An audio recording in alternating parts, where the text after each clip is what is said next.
Hello，大家好。咁啊，今日跟進下香港仔啦。咁啊，起貨啦，接近。咁就做一間呢個深層清潔，就可以起貨交場㗎啦。嗱，咁啊，家私完成咗啦。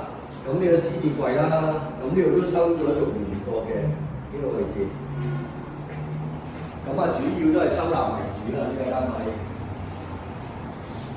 咁啊，跟住廚房呢邊咧，咁啊有用翻呢一個雪櫃啦，咁就直接放喺度嘅。咁啊做咗吊櫃啦，呢度加多咗一組地櫃嘅。咁啊洗衣機呢個位置啦，咁啊呢度多咗一個露台咁嘅位置啦，呢一度本身有嘅。咁就呢度就採用咗長虹玻璃，咁就做翻一個飾物櫃咁樣嘅。咁就呢度全屋嘅電器咧都係我哋揾電器批發咁啊去攞貨嘅。咁啊冷氣都係啦，都係電器批發嗰邊嘅。咁就一次過送晒嚟啦。咁就呢一度都會幫客人慳翻大約幾萬蚊到啦。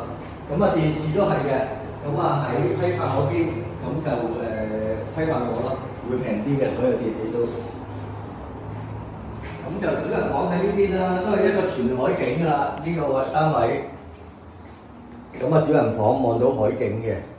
咁啊呢一個床頭就做咗收納櫃啦，褪咗少少空間咧，床都可以擺上窗台嘅。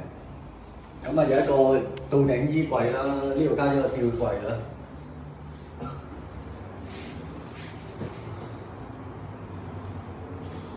咁廁所咧就新做咗啦，浴屏啦。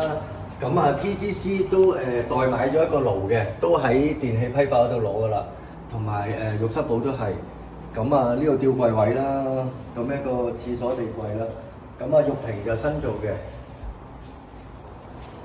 咁啊門啦，門都係新做噶啦，呢啲薰衣草色嘅。咁就呢一度咧就係客房啦，咁啊做咗個書台啦，加咗燈嘅呢一個玻璃飾櫃。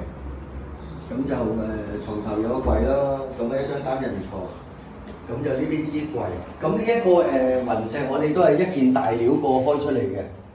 咁呢一個4英尺嚟嘅，硬度就係最高噶啦。